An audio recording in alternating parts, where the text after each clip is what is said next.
తళ్ళికోట యుద్ధం. ఇది విజయనగర సామ్రాజ్యం పతనం.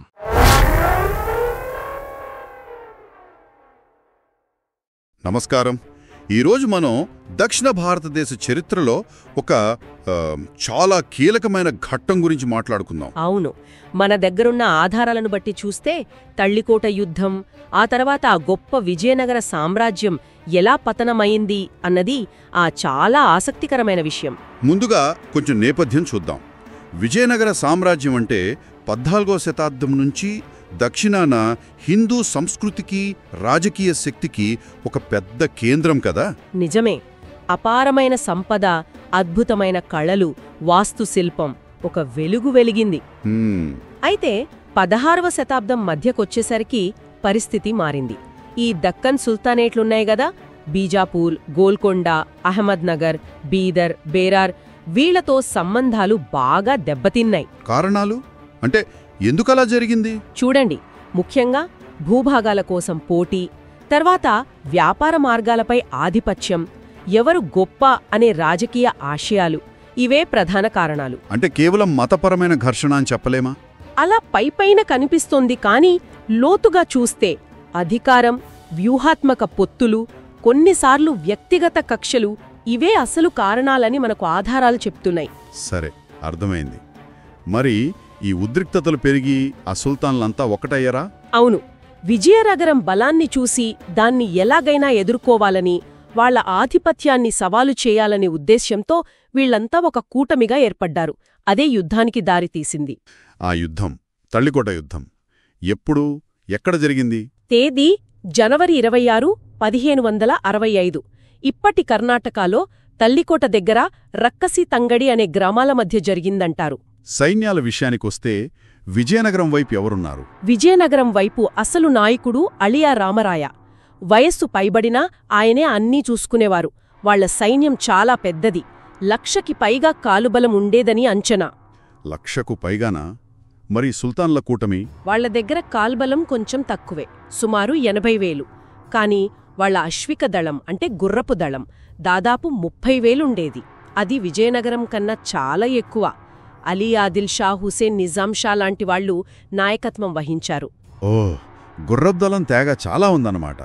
మరి యుద్ధం ఎలా జరిగింది? కీలక మలుపేంటి? అక్కడే అసలు కదుంది.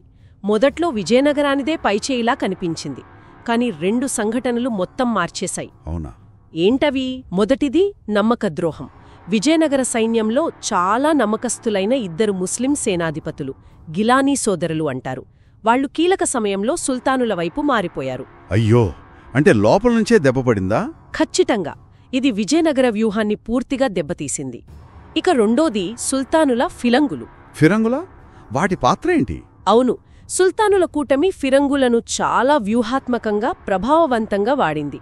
బహుశా ఫిరంగి టెక్నాలజీలో విజయనగరం కొంచెం వెనుకబడి ఉండొచ్చు. ఆ దాడులతో విజయనగర సైన్యంలో గందరగోళం మొదలైంది. అదే సమయంలో 80 ఏళ్లు పైబడిన రామరాయను శత్రువులు పట్టుకున్నారు. ఆయన పట్టుకుని తల నరికేశారు. భయానకం. దాన్ని యుద్ధభూమిలో ప్రదర్శించారా? అవును. ఆ దృశ్యం చూసి విజయనగర సైనికుల ధైర్యం పూర్తిగా పోయింది. వాళ్ల నైతిక స్థైర్యం కుప్పకూలిపోయింది. నాయకుడు లేకపోవడం, ఈ ద్రోహం, ఫిరంగుల దెబ్బ, ఇంకేముంది, ఓటమి ఖాయమైపోయింది. తక్షణ ఫలితం ఎలా ఉంది? చాలా దారుణంగా. సైన్యం చెల్లాచెదురయి పారిపోయింది. గెలిచిన సుల్తానుల సైన్యాలు నేరుగా రాజధాని హంపికి వెళ్లాయి. హంపి, ఆ గొప్ప నగరం. అవును. సుమారు 6 నెలల పాటు ఆ నగరాన్ని దోచుకొని, కొల్లగొట్టి నాశనం చేసేశారు. ఒకప్పుడు ప్రపంచంలోనే అత్యంత సంపన్న నగరాల్లో ఒకటిగా ఉన్న హంపి పూర్తిగా శిథిలమైపోయింది. ఇప్పుడు మనం చూస్తున్న ఆ శిథిలాలే మిగిలాయి. అందుకే కదా ఇప్పుడది యునెస్కో ప్రపంచ వారసత్వ ప్రదేశం. ఒక సామ్రాజ్యమంతం, ఒక నగరం నాశనం. దీని ప్రభావం చాలా దూరం వెళ్లి ఉంటుంది గదా? తెలిసి ఉండలేదు. వాళ్లలో వాళ్లకే గొడవలు మొదలయ్యాయి. ఇది చివరికి ఉత్తరాన ఉన్న ముఘల్ సామ్రాజ్యం విస్తరించడానికి, ఆ తర్వాత చిన్న చిన్న స్థానిక రాజ్యాలు ఏర్పడటానికి, ఇంకా ఆ తర్వాత ఐరోపా వాళ్లు రావడానికే కూడా దారితీసింది. అంటే అంతా మారిపోయింది. కాని విజయనగరం సాంస్కృతిక వారసత్వం, అది పూర్తిగా పోయిందా? అదే ఆసక్తికరం. సామ్రాజ్యం పోయినా ఆ కళలు, సాహిత్యం, వాస్తుశిల్పం, వాటి ప్రభావం పూర్తిగా పోలేదు. అది వేరే రూపాల్లో ఆ తర్వాత వచ్చిన రాజ్యాల్లోనూ కొనసాగింది. దాని ముద్ర మాత్రం మిగిలిపోయింది. అంటే తళ్ళికోట యుద్ధమనేది దక్షిణ భారతదేశ రాజకీయ ముఖచిత్రాన్ని పూర్తిగా మార్చేసి ఒక శక్తివంతమైన హిందూ సామ్రాజ్యం పతనానికి కారణమైందన్నమాట.